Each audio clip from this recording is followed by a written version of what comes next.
Hi folks, I'm Steve Judd. I'm so excited to share my upcoming documentary, The History of Western Astrology, a project that represents the culmination of my life's work. It's set to release in 2025, and by signing up through the link in the description, you'll get exclusive updates and early access. Join me on this incredible journey. And this is the astrological forecast for the globe for the whole of 2025. This year will go down in history along with 2026 as the years that change everything. So let's have a look at this in terms of the large scale, and then we'll come to the short-term timing. The large scale involves the movement of all four of the outer planets from female signs into masculine signs. Pluto has already moved into Aquarius and will now remain there for the next 19 to 20 years.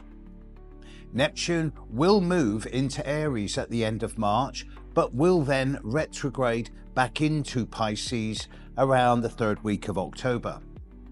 Uranus will move into Gemini around the end of the first week of July, and then retrograde back into Taurus around the end of the first week of November. And Saturn will move into Aries in the last week of May before retrograding back into Pisces at the start of September.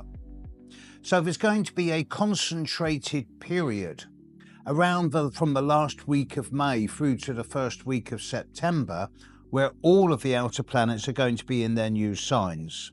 And then by the time we're into the end of October, all of them bar Pluto will be back in their old signs. So in many ways, at the large scale, 2025 is about the big picture brewing, with 2026 being the year of results. But before we move into the meaning of 2025, let's look at the individual components of the big picture. Pluto moving into Aquarius is going to transform our values concerning community and hopefully bring an element of a deeper psychological understanding in terms of what it really means to be a community, whether that is in terms of a physical community, an online community, a global community.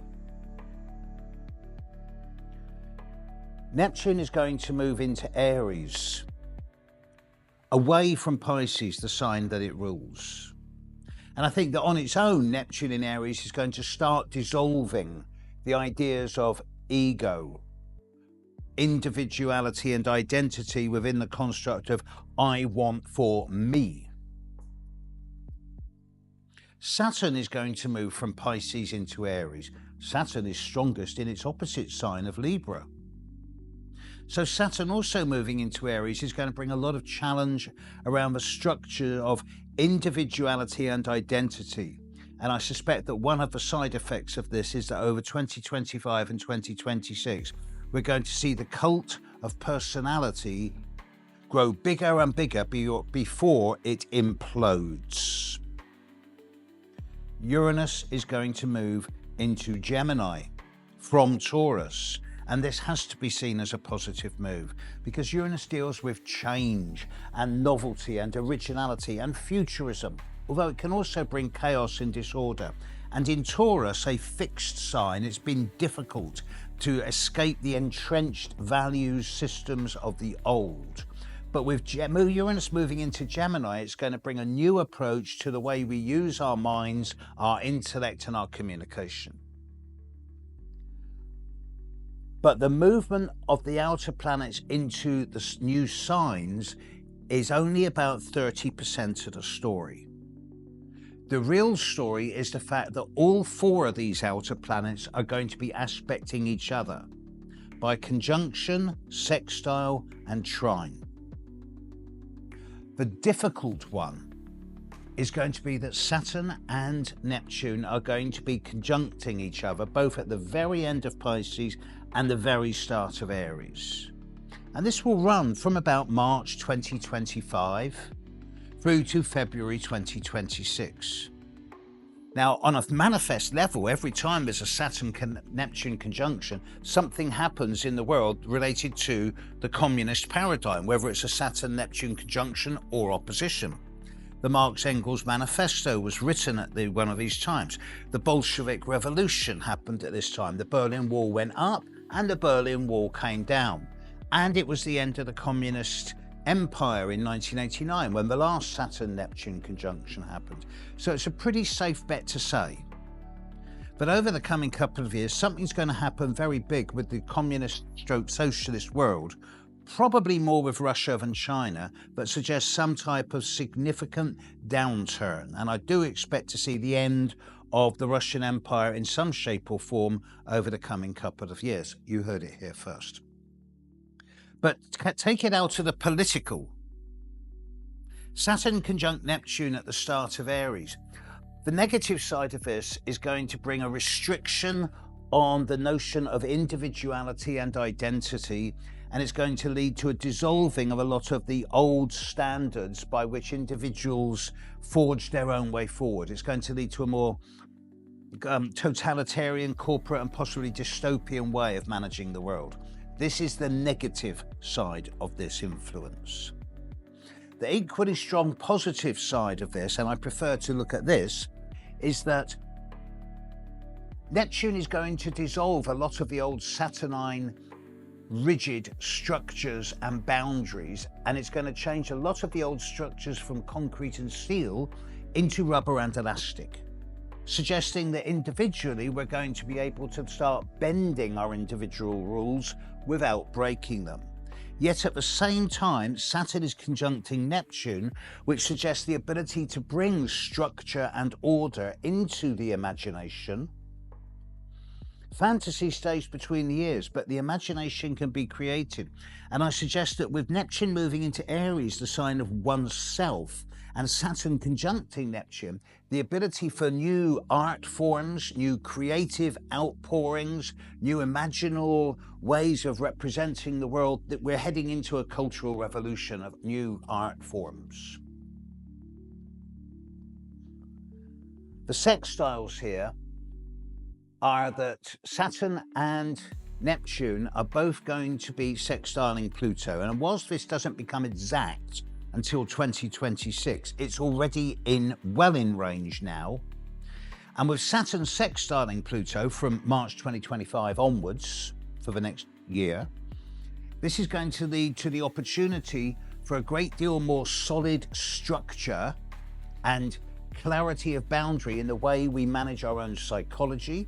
And at a global perspective, it's going to bring us a more kind of cohesive way of managing the transformation from the old global structures of corporate and government into the new global emerging structures of community and tribe. So I do imagine the emphasis is going to become more and more on one world, one community, one planet, as opposed to a bunch of disparate collective corporate states or nation states. Long term, this is going to lead to the dissolution of borders as we know them. And Neptune sextiling Pluto is going to bring a capacity for a revolution in kind of the boundaries between the imagination and the way we psychologically transform that imagination into something artistic and creative. Uranus sextiling Neptune and Saturn. The Saturn-Uranus sextile is something I'm really looking forward to. Again, it's going to be exact next year, but it's going to bring, on the one hand, a lot more structure into the dramatic urge, of the revolutionary urge. It's going to help us bring a bit more structure into the chaos of Uranus, whilst at the same time, with Uranus sextiling Saturn, it's going to help us revolutionize our limitations. The Uranus sextile Neptune is happening over 2025 and 2026. It's bringing a new way to use our creative skills, whilst at the same time encouraging us to think outside the box and to expand our consciousness in new ways. There's also the trine between Uranus and Pluto. And again, this will be exact in 2026, but it's well within range now and getting stronger and stronger in 2025. And this is lovely. This is the blend of the new scientific and intellectual side of Uranus moving into Gemini with the psychological and community drive of Pluto moving into Aquarius. We're going to see a much stronger push towards community affiliations globally, nationally, internationally, and environmentally. Again, borders are something that's going to crumble, whether they're international borders, financial borders. More and more, we're going to be moving towards a global currency. This is the future. Now, this is the big picture. When I look at the more day by day or particularly month by month schedule for 2025, it's pretty clear that the vast majority of the developments, astrologically speaking, of 2025 are going to be within a 6-month window, 6 to 7 month window, from mid-March to mid-October. So let's run through these in order. We start the year with a bang, and I hope it's a metaphorical bang. At the start of the year, Mars is opposite Pluto. Mars retrograde is opposite Pluto at 1 degree Leo and Aquarius. And on the 1st of January, the moon in the sky will be conjuncting Pluto, conjuncting Pluto in early Aquarius and opposite Mars. So I do expect the first 2 or 3 days of the new year to have quite an explosive atmosphere about them. And I really hope that's a metaphorical explosive and not a physical one. As we get into the year, as we get into mid-late January through to February, there are no major astrological configurations that suggest there's going to be further big changes in the short term. But then we get to what I see as the most compressed period of concentrated change at the weekly and monthly level. And here I'm looking at a 3-week period that runs from, say, the 8th, 9th through to the 29th of March. This is the most important time, one of the 2 most important times of the year. At this time, in the last 3 weeks of March, the North Node will retrograde back from Aries into Pisces. Just as Neptune moves into 29 degrees of Pisces and get ready to launch itself into Aries, and as Saturn is approaching the end of Pisces. So over that 3-week period, there's going to be an ever-increasing conjunction between Saturn, Neptune, and the North Node.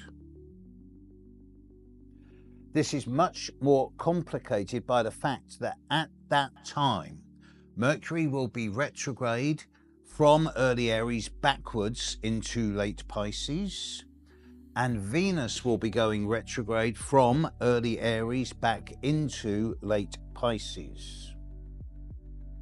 So over this 2 to 3 week period, from say the 11th, 12th of March through to about the 25th, 26th, 27th of March, we're going to have Mercury, Venus, Saturn, Neptune, and the North Node all occupying a similar space in the sky of no more than 6 or 7 degrees apart from each other, a 7-degree orb conjunction of 5 planets in the sky.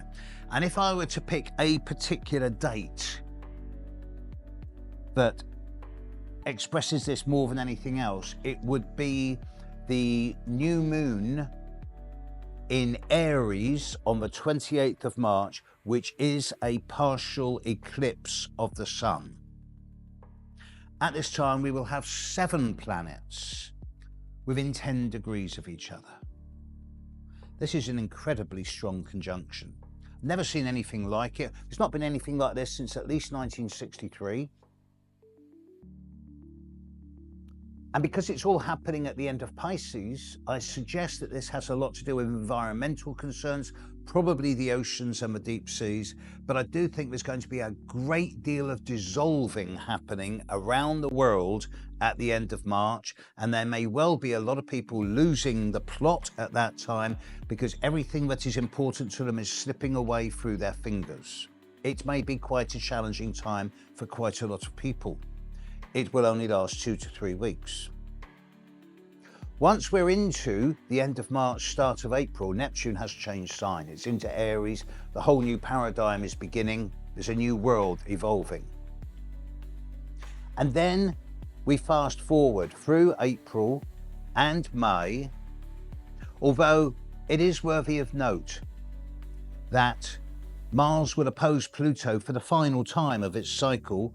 The first one was in early November 24. The second one was at first couple of days of January in 25. The third one will be Mars opposite Pluto at about 3 degrees Leo and Aquarius on the 21st, 2nd, 3rd, 4th, maybe through to the 27th of April. And the Sun will be squaring both Mars and Pluto. And this will culminate on the 27th of April with the Sun conjunct the Moon in early Taurus, square Mars in early Leo, square Pluto in early Aquarius. This is perhaps the most, I hesitate to use the word warlike, explosive, coercive, underhand, subversive time of the year. And I do expect a lot of behind the scenes tactics, machinations, and things going on in the background. So this is a time to be careful. This is one of the 2 times of the year where my advice to everyone will be stay below the radar screen and deliberately choose not to let your buttons get pushed. And I'll reiterate these dates, 21st to 27th of April. Let's fast forward again into early mid-June. Jupiter moves into Cancer on the 9th of June, by which time Neptune has moved into very early Aries and Saturn will be at 0 degrees of Aries. So over the period of the 9th through to the 15th of June, Jupiter will be squaring both Saturn and Neptune. And there will be a particular day around the 9th, 10th of June when Mercury will move into Cancer. So for a couple of days, we will have Mercury conjunct Jupiter, square Saturn conjunct Neptune, all at 0 to 1 degrees of Cancer and Aries. Now I suggest this is more likely to lead to some type of massive, sudden upsurge in challenges concerning economics, finances, money, whether it is cash notes or whether it is crypto. And I do expect there to be a lot of major ups and downs and challenges at this time, the 8th to the 10th of June. This will then linger on through to the 17th of June, when there is a Mars square Uranus on that day and Jupiter is still squaring Saturn and Neptune. So I do suspect that the period of, say, the 8th through to the 17th of June is a time of global volatility and in the stock market, business rates, bank rates, exchange rates, crypto. It's all going to be going a little bit over the top at that time. Lots of loud noise, not a lot of substance, and it will all balance out by the time we get to the new moon in Cancer on the 24th, 25th of June. Now, this new moon will be conjunct Jupiter. This will be taking place at about 3 degrees of Cancer, just past the square to Jupiter and Saturn. So to me, this period of the 24th and 25th of June is an amazing launch point. And it works for most people. Anything you initiate, launch or begin at that new moon on the 24th, 25th of June is probably going to be rocket fueled. It's a time where it can really go full speed ahead. It's a time of not luck, but fortune. I also draw your attention to the full moon on the 9th of August. This will be the full moon in Aquarius at the same day as Mars in the sky is opposite Saturn and Neptune. Again, challenging, little bit loud, explosive. It does seem that the period between April and August is a time of big reaction against the upcoming changes.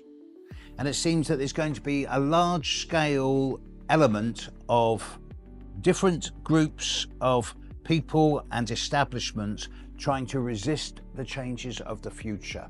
They're going to fail, but they're going to fight against that. So I have to say that the middle 4 or 5 months of this year are looking a bit rock and roll, and we're all collectively going to have to dance with it. And many people will feel that their rug has been pulled out from underneath their feet.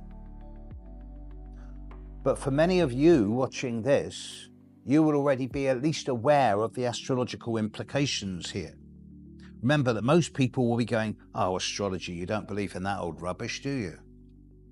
But those of you who do study astrology will realize that whilst this is not written in the stars do not predict.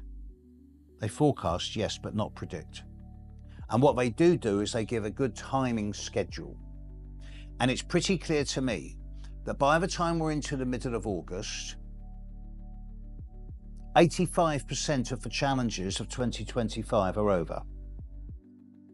And the time from mid-August onwards seems relatively quiet. By then we'll be able to learn the lessons of this year, 2025, and hopefully be able to start assimilating them, integrating them, to the point where by the start of 26 we might be able to say, okay, these changes are becoming established, and by the end of 2026 we can say these changes are not only established, but we've consolidated them. I want to end this by looking back at the big picture. 2025 and 2026 are, to me, the single biggest time of concentrated and compressed change in human history. I have gone back thousands of years, and I've looked forward quite a few hundred years. I've never seen anything like this at all, with the possible exception of a brief period around 576 BCE, when Jupiter and Uranus and Neptune and Pluto were all in the same degree. But with the exception of that, this is a time of immense change. Without change, you get entropy, which leads to decay. So use it or lose it. If you make change, if you go with it, it's going to be exciting, a little bit scary, exhilarating, and you will feel alive and a part of something massive that talks about a global future for all of us. And if you resist change, then you're going to go the way of the dinosaurs. And we're going to get stuck in a loop, and then 300 years down the line, we'll be extinct. This is the biggest time of change in human history. Dance with it, work with it, and most of all, through the tears, find the humour. We are the only species on this planet that can laugh at itself. Find the humour, even if it hurts. That way you know you're sane. Do your best to enjoy the year and know that you're on the cutting edge of evolution. Catch you later, world. Bye now.